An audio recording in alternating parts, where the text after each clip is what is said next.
नमस्कार, capital TV Uttar Pradesh का खास शो किस्सा यूपी का देख रहे हैं आप। मैं हूं आपके साथ पूजा। आज किस्सा यूपी का में बात करेंगे कि क्यों हमारे देश में सांप्रदायिक सौहार्द बिगाड़ने की साजिश बार बार रची जाती है। आप सभी जानते हैं कि सावन का पावन अवसर चल रहा है। कांवड़ियों में काफी जबरदस्त उत्साह है, पर कांवड़ यात्रा के बीच माहौल बिगाड़ने की कोशिश की गई। उत्तर प्रदेश के बिजनौर में मुस्लिम युवकों द्वारा कांवड़ियां बनकर मजार में तोड़फोड़ करने का मामला सामने आया। दो सगे भाई भगवा साफा बांधकर मजार के अंदर घुसते हैं, तोड़फोड़ करते हैं, मजार में चढ़ी चादर को जला देते हैं। ये बताने की कोशिश करते हैं कि ये काम किसी हिंदू युवक द्वारा किया जा रहा है, पर जब योगी की पुलिस धर दबोचती है तो पता चलता है कि ये मुस्लिम है। तो क्यों कांवड़ यात्रा के बीच माहौल बिगाड़ने की कोशिश बार बार होती है? आज इसी पर चर्चा करेंगे। बातचीत के लिए मेरे साथ स्टूडियो में मौजूद हैं कैपिटल टीवी के सीनियर एडिटर राजीव जी। राजीव जी, बहुत बहुत स्वागत है आपका। धन्यवाद। क्यों बार बार हमने देखा है कि कांवड़ यात्रा या कुछ भी हिंदू फेस्टिवल होता है तो उसको बिगाड़ने की कोशिश की जाती है? देखिए, ये एक पूरी साजिश है जो लंबे समय से चलता रहा है और 2014 के बाद जो माहौल बदला है उससे बौखलाहट एक वर्ग के अंदर आई है, एक वर्ग की पार्टियों के अंदर आई है। जो बातें बार बार की जाती है कि पहले 2014 के पहले और 2014 के बाद राजनीति में बदलाव हुआ, लेकिन सामाजिक परिवर्तन राजनीति के रास्ते ही तेजी से होता है। समाज में परिवर्तन की गति ऐसे बहुत धीमी होती है, इसकी रफ्तार कम ही रहती है, क्योंकि क्रांतिकारी परिवर्तन सामाजिक स्तर पर नहीं हो सकता, लेकिन राजनीतिक स्तर पर क्रांतिकारी परिवर्तन हो सकता है। सत्ता अचानक बदल सकती है, व्यवस्थाएं सत्ता बदलने के साथ बदल सकती है, और वही चीज 2014 में हुआ। 2014 में एक तरह से राजनीतिक क्रांति हुई, लेकिन इस राजनीतिक क्रांति से जो व्यवस्थाओं में बदलाव आया उसका असर समाज के ऊपर पड़ना शुरू हुआ। यानी कि व्यवस्था में बदलाव, सरकार में बदलाव, और फिर उसका असर समाज के ऊपर जो पड़ा वो सामाजिक परिवर्तन होने लगा। सामाजिक परिवर्तन का मतलब ये नहीं है कि ये बदलाव बाहरी तौर पर दिखाई पड़ेगा, ये धीरे धीरे अंदर से उत्साह उमंग के साथ हुआ, और ये बदलाव हुआ हिंदुओं के बीच।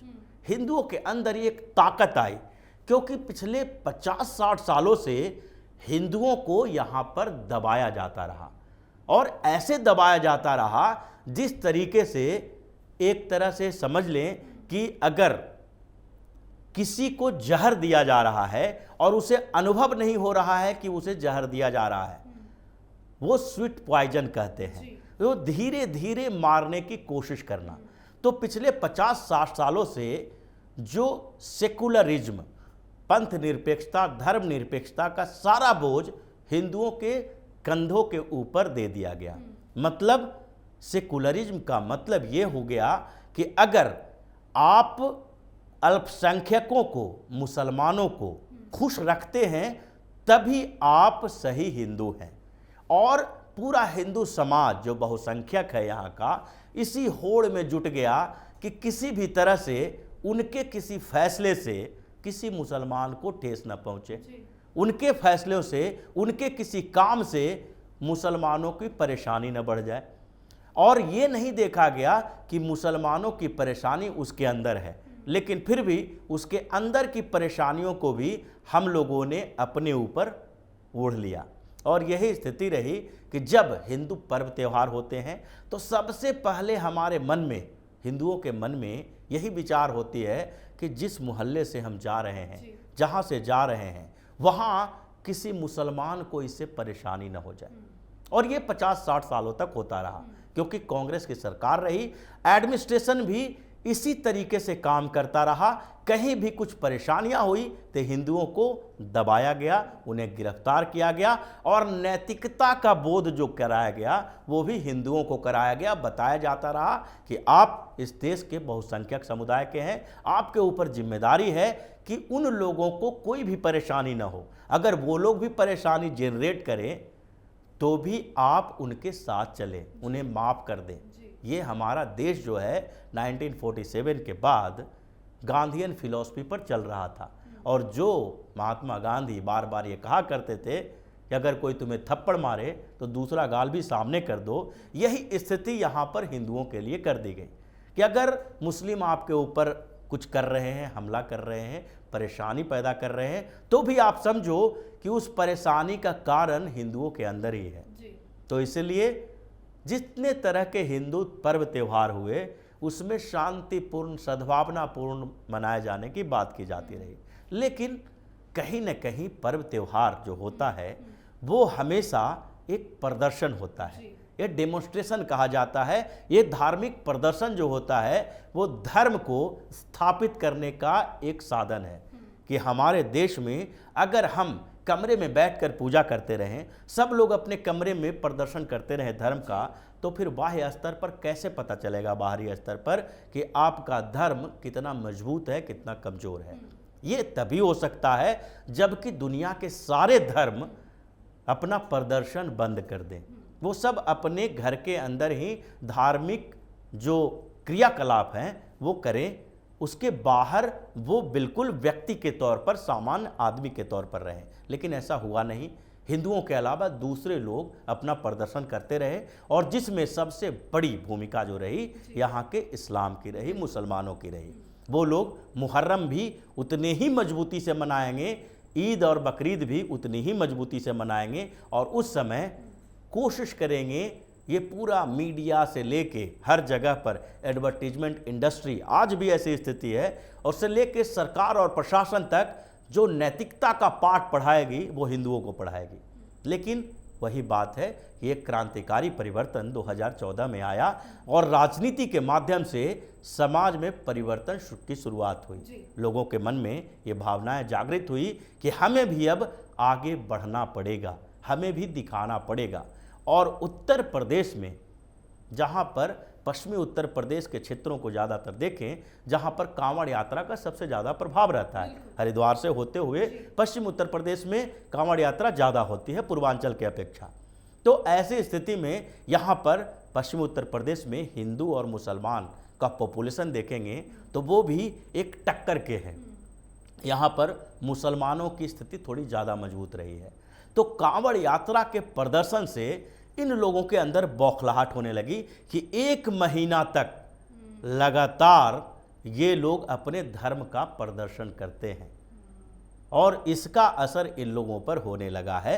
और इसीलिए अब एक नई तरीके की साजिश की जाने लगी है, मीडिया को बताने की कोशिश की जाती है, बाहर के स्तर पर अभी जो सोशल मीडिया है उसका इस्तेमाल करने की कोशिश की जा रही है कि देखो कांवड़ जो लेकर चलते हैं वो लोग अराजकता फैलाते हैं।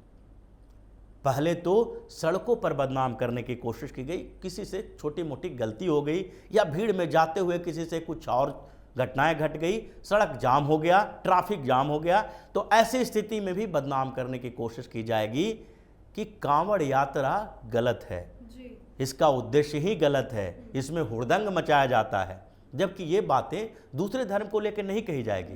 ये मुहर्रम में अगर आप दिल्ली की सड़कों पर रात में उतर जाएं, अगर ईद के पहले 2 दिन तक दिल्ली की सड़कों पर घूमें, तो आपको मुस्लिम लड़के मिल जाएंगे जो बाइकर गैंग चलाते हैं। आईटीओ से लेके वहां तक मैंने खुद देखा है कि वहां पर बाइक से 100-100, 200 की संख्या में लोग लड़के रात भर हुड़दंग कर रहे हैं, लेकिन कहीं खबर नहीं दिखाई पड़ेगी कि ईद के पहले ये लोग जश्न मना रहे हैं और दिल्ली पुलिस चुपचाप बैठी हुई है।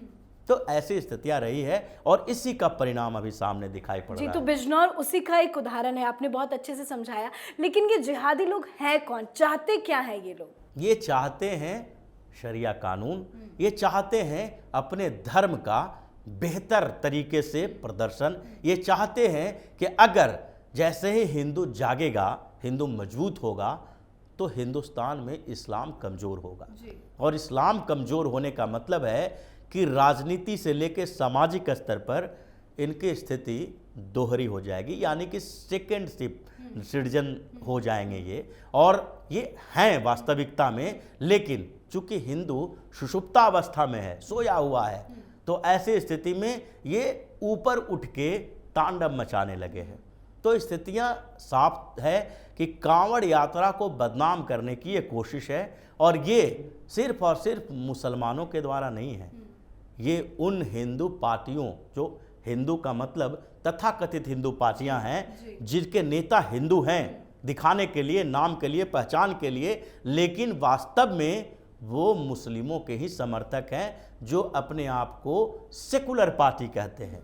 तो उन लोगों के सह पर इन लोगों ने कुछ ऐसी अवधारणा बना ली है जिसके कारण ये साजिश रचने में लगे रहते हैं कि किसी तरह से हिंदू धर्म बदनाम हो, आंतरिक तौर पर यानी कि डोमेस्टिक तौर पर हिंदुस्तान में अलग अलग हिस्सों में इसके खिलाफ चर्चाएं हों, और साथ ही दुनिया में अंतर्राष्ट्रीय स्तर पर इन घटनाओं को उजागर किया जाए कि कांवड़ यात्रा के समय में मुसलमानों को तंग किया जा रहा है, मज़ारों को तोड़ा जा रहा है, मस्जिदों पर हमला किया जा रहा है। ऐसे भी बहुत सारी फर्जी खबरें चलती है इस तरह की। तो यही साजिश है इनकी, और इस साजिश के पीछे सबसे बड़ा कारण है कि अभी हिंदू उस स्तर से इकट्ठा नहीं हुआ है, क्योंकि एक बार जब अपनी ताकत राजनीति में भी दिखा देगा तो उसके बाद न इन पार्टियों की हिम्मत रहेगी कि इस तरह के गलत साजिशों का, गलत लोगों का सहारा दे और उनका सहारा ले, और न ही इन लोगों के अंदर इतनी ताकत रहेगी। क्योंकि अभी भी जो बात की जाती है कि भारतीय जनता पार्टी हिंदुओं की पार्टी है, लेकिन क्या भारतीय जनता पार्टी को किसी चुनाव में 70% वोट मिले हैं? हम 80% की बात नहीं करते हैं, क्योंकि 80% हिंदुओं का पॉपुलेशन है। तो क्या 70% वोट कभी भी किसी चुनाव में भारतीय जनता पार्टी को मिली? तो फिर आप कैसे कह सकते हैं कि भारतीय जनता पार्टी को हिंदुओं का समर्थन सिर्फ प्राप्त है? अगर जिस दिन भारतीय जनता पार्टी को 70% प्लस वोट मिलने लगेगी, उस दिन इन सारे जो तथाकथित सो कॉल्ड सेकुलर पार्टियां हैं, जो एंटी हिंदू पार्टियां हैं, उनका राजनीतिक एजेंडा बदल जाएगा, और उसके बाद वो फिर भारतीय जनता पार्टी के पीछे पीछे हिंदुत्व की राह पर चल बैठे। बहुत बहुत धन्यवाद राजीव। धन्यवाद। तो एक बार फिर कांवड़ यात्रा के बीच उत्तर प्रदेश के बिजनौर में माहौल बिगाड़ने की कोशिश की गई है।